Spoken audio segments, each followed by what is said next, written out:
Hello friends, super magic રસોઈમાં મિત્રો હું આપનું સ્વાગત કરું છું। આજે હું ભીંડાના શાકની રેસીપી લઈને આવી છું મિત્રો। તો તમને ચોક્કસ આ વિડીયો ગમશે, ગમે તો લાઈક કરજો, શેર કરજો અને સબસ્ક્રાઈબ કરવાનું તો ભૂલતા જ નહીં।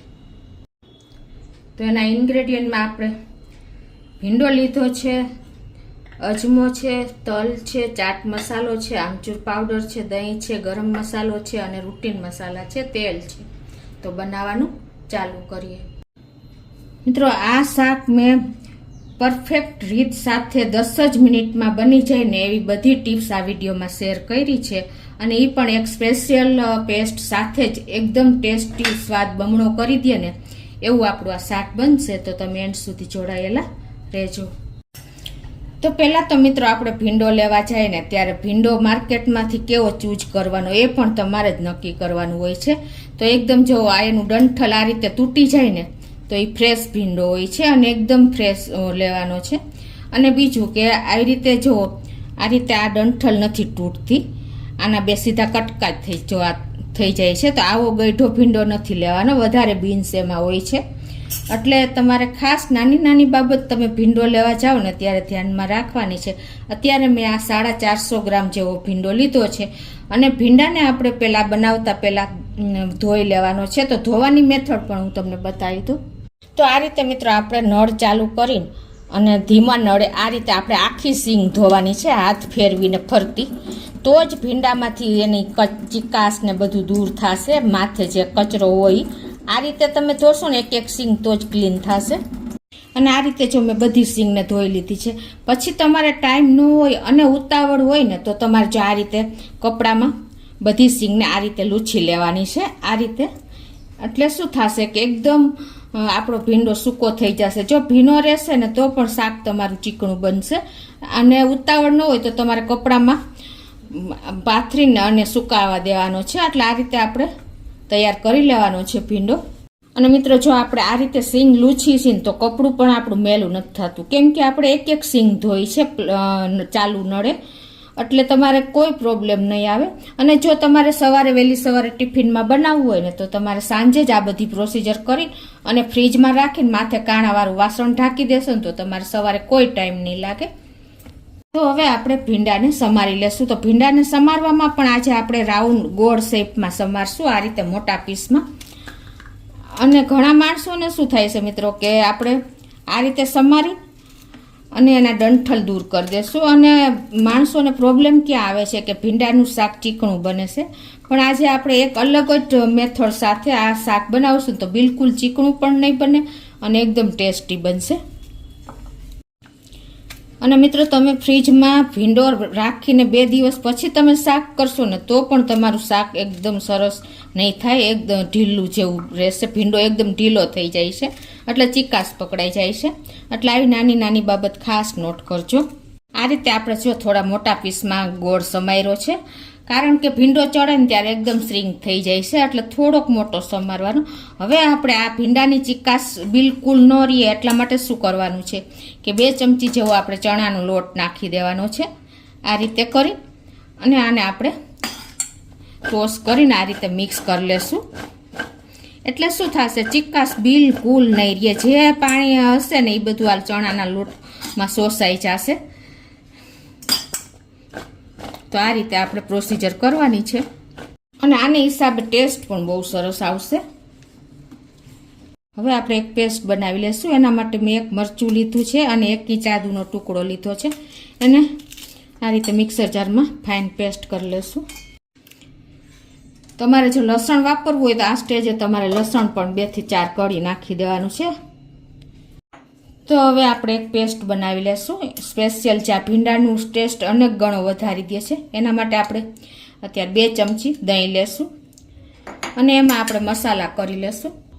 1 ચમચી જેવું આપણે મરચું નાખશું, 1.5 ચમચી જેવું આપણે ધાણા જીરું, 1/4 ચમચી હળદર,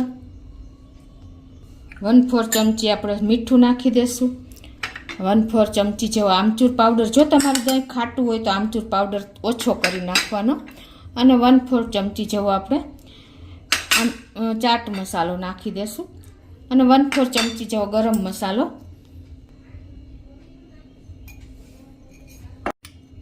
1/4 ચમચી આપણે મેથીઓ મસાલો નાખશું. એના હિસાબે ટેસ્ટ અનેક ગણો વધી જાય છે.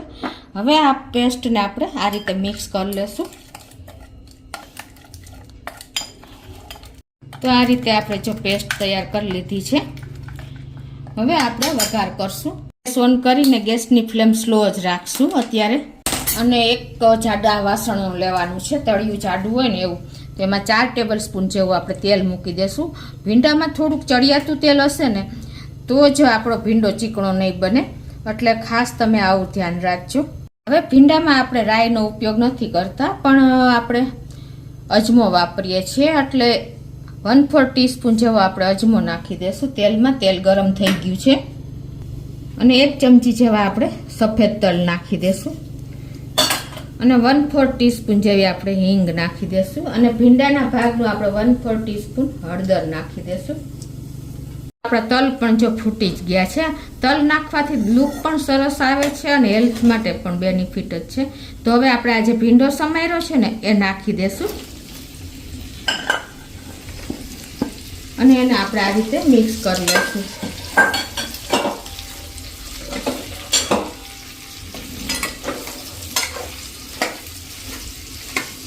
અત્યારે જો આપણે બિલકુલ તેલ શોષાઈ ગયું છે, કેમ કે આપણે ચણાનો લોટથી મેરિનેટ કર્યા હતા ભીંડા.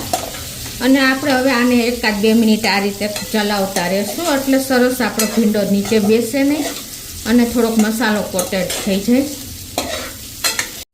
અને મિત્રો આપણે આ જે આદુ મરચાંની પેસ્ટ કરી છે ને એ પણ આપણે નાખી દેશું અને આને આપણે કન્ટિન્યુ ચલાવતા રહેવું પડશે, નહીંતર શું થશે, તળિયે થોડું આપણે મસાલો બેસતો જશે. જો અત્યારે ભીંડો એકદમ આપણે કાચો જ લાગે છે, તમને બતાવી દો. આમ તમે ચપ્પેથી કરશો ને તો પણ તૂટશે નહીં. જુઓ, એટલે 2 મિનિટ પછી પણ આપણો ભીંડો ચડતો નથી. તો આને આપણે કન્ટિન્યુ આ રીતે ચલાવતા રહેશું. અને મિત્રો આપણે આને ઢાંકવાનું નથી. ઢાંકશું ને તો શું થશે કે આપણે સ્ટીમ થશે અને જે સ્ટીમની વરાળ થશે ને એને હિસાબે આપણો ભીંડો સોગી થઈ જશે અને ચીકણો બની જશે. એટલે અને બીજું કે આમાં આપણે આ સ્ટેજે મીઠું પણ એડ નહીં કરવું. મીઠાના હિસાબે પણ આપણો ભીંડો આની ચીકાશ પકડી લે છે, એટલે આ 2 વસ્તુ આપણે અત્યારે નહીં કરીએ અને આને આપણે કન્ટિન્યુ આ રીતે ચલાવતા રહેશું. તો મિત્રો આપણે જો આ નીચેથી ઉપરની સાઈડ આ રીતે ફેરવશું ને એટલે ઉપરના ભીંડા નીચે અને નીચેના ભીંડા ઉપર આવશે, એટલે એકદમ સરસ બધા ભીંડા ઓલ ઓવર કૂક થતા રહેશે. તો આ રીતે જો આપણો ભીંડો 4 મિનિટ થઈ છે અને શ્રિંક થઈ ગયો છે મિત્રો. એટલે આપણે પહેલાં ક્યારે મીઠું નહીં એડ કરવાનું, કેમ કે શ્રિંક થઈ જાય ને તો પણ આપણને ક્વોન્ટિટીનો ખ્યાલ ન આવે. એટલે હવે આપણે હજી આને 4 મિનિટ થવા દેશું. તો જો ટોટલી 4 થી 5 મિનિટ થઈ છે, આપણે હલાવતા જ રહ્યા હતા. અને આપણો ભીંડો પણ જો હવે ચેક કરી લઈએ, થોડોક આપણે વધારે શ્રિંક થઈ ગયો છે. તો જો આ રીતે આપણે કરશું ને તો ખરેખર તો મિત્રો તમને કહું, ભીંડો આપણે એમને આમ ખ્યાલ જ નહીં આવે, પણ આ રીતે તમારે એક પીસ અલગ લઈ લેવાનો અને એને ઠંડો થવા દેવાનો અને પછી તમારે ટેસ્ટ કરવાનો. જો વચ્ચેથી તમને ચીકણો લાગે કે કાચો લાગે ને તો હજી ભીંડો તમારો પરફેક્ટ થયો ન હોય. એટલે ભીંડામાં તો તમારે એ રીતે જ ટેસ્ટ કરવો પડે, કેમ કે ભીંડો તો તમે કટ કરો એટલે થઈ જ જાય. તો હવે જો આપણે 8 થી 9 મિનિટ ટોટલ થઈ છે અને આપણે જો ભીંડો એકદમ શ્રિંક થઈ ગયો છે. તો હવે આપણે આ જે પેસ્ટ કરી છે ને દહીંની એ નાખી દેશું અને પહેલાં આપણે ગેસ બંધ કરી દેશું, કેમ કે આમાં દહીં છે ને પેસ્ટમાં એટલે. અને હવે આપણે પાછો ગેસ ચાલુ કરી દેશું. ગેસની ફ્લેમ મિત્રો આપણે આ બધી પ્રોસિજર સ્લો ફ્લેમ ઉપર જ કરી છે અને આને આપણે આ રીતે મિક્સ કરી લેશું.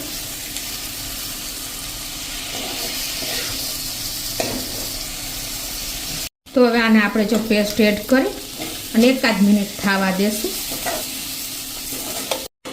તો આ રીતે આપણે જો મસાલાની કચાશ જે પેસ્ટ હોય ને એની કચાશ દૂર કરવા 1 મિનિટ આ રીતે કૂક થવા દેશું.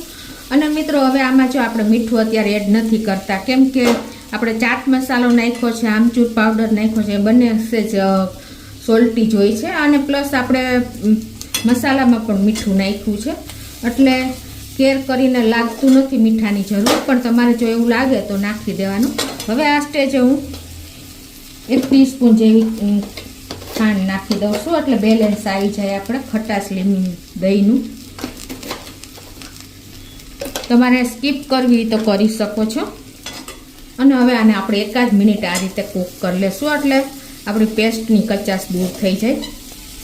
તો 2 મિનિટ જેવું થઈ ગયું છે અને જો આપણે બધી પેસ્ટ ભીંડાને કોટેડ થઈ ગઈ છે. તો હવે આપણે ગેસ બંધ કરી દઈશું અને એમાં થોડી એવી ધાણા ભાજી નાખી દઈશું.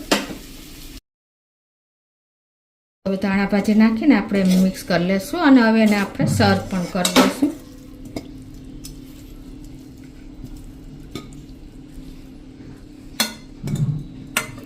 આ શાક મિત્રો આપણે 2 થી 3 વ્યક્તિને થઈ શકે છે, કેમ કે ભીંડો શ્રિંક થઈ જાય છે એટલે થોડો થઈ જાય છે. તો મિત્રો આપણો ભીંડાનું શાક એકદમ સ્પેશિયલ પેસ્ટ સાથે રેડી છે. એકદમ ટેસ્ટી અને ચટાકેદાર થયું છે મિત્રો. અને આપણો ભીંડો પણ જરા પણ ચીકણો પણ નથી બન્યો, તમને ખ્યાલ આવી જતો હશે. એકદમ છૂટો છૂટો અને પેસ્ટથી આપણે કોટેડ થઈ ગયો છે. તો હવે ઉપરથી આપણે થોડી એવી ધાણા ભાજી નાખીને અને